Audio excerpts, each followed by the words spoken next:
அன்பான தோழர்களே, நம்ம எல்லாம் மக்கள் மறிக்கிறத பார்த்துருக்கோம். மறிக்கும் போது சில பேர் பயப்படுவாங்க.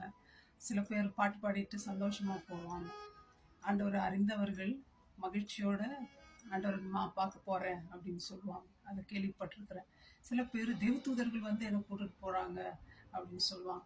சில பேர் சொல்லுவாங்க, எம்மா என்ன வர்றதுக்கு கூண்டு போறதுக்கு வரோம் அப்படின்னு சொல்லுவாங்க. இப்படி பலவிதமான காரியங்கள் சாகும்போது நம்ம கேட்டிருக்கிறோம். நான் உங்களுக்கு ஒன்று சொல்லட்டும். இயேசு கிறிஸ்துவனுடைய கடைசி நிமிடங்கள் எப்படி இருந்துச்சு தெரியுங்களா? அவர் சாகிறதுக்கு முன்னாடி, பிதாவே என்னுடைய ஆவியை உங்களுடைய கரங்களில ஒப்பு கொடுக்குறேன்ட்டு அவருடைய ஆவியை தேவனுடைய கரத்தில் ஒப்பு கொடுத்துட்டு மறித்தார், ஜீவனை விட்டார். அவர் ஜீவனை விடும் பொழுது அவரை காவல் காக்கிறதுக்காக காவல்காரர்கள் உட்கார்ந்துருக்காங்க. காட்ஸ் சென்ச்சூரியன், நூற்றுக்கு அதிபதி.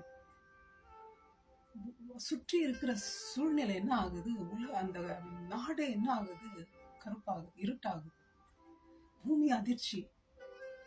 அது மாத்திரம் இல்ல, தேவாலயத்தின் திரைசீலை மேல் தொடங்கி கீழ் வரைக்கும் இரண்டாக கிழிக்கப்படுது.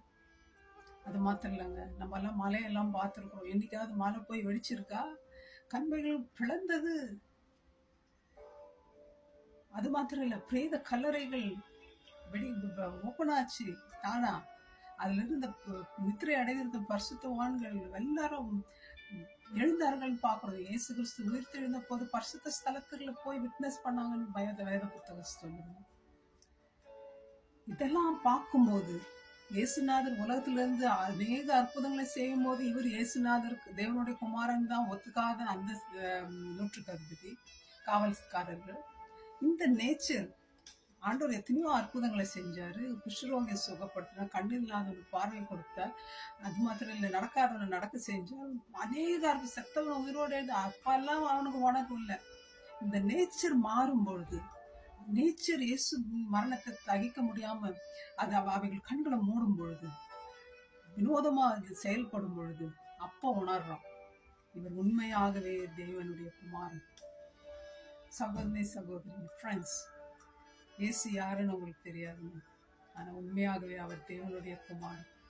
நீங்க எப்பேற்பட்ட சூழ்நிலை இருந்தாலும் சரி, எந்த வியாதி இருந்தாலும் சரி, என்ன டயக்னோசிஸ் கேன்சர் இருக்குன்னு சொன்னாலும் சரி, ஆனா ஆண்டவரால எல்லாவற்றையும் மாற்ற முடியும்.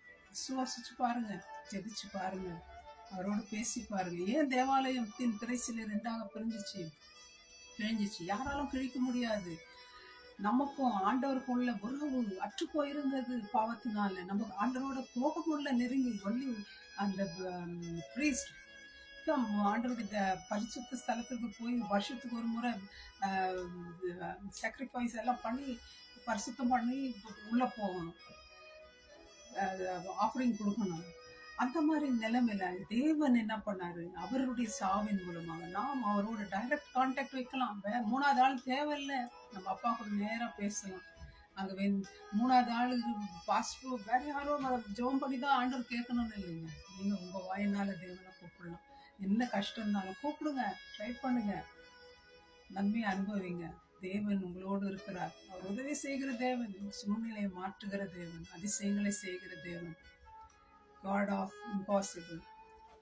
Try பண்ணுங்க. Enjoy my friends. Thank you. Bye bye. God bless you.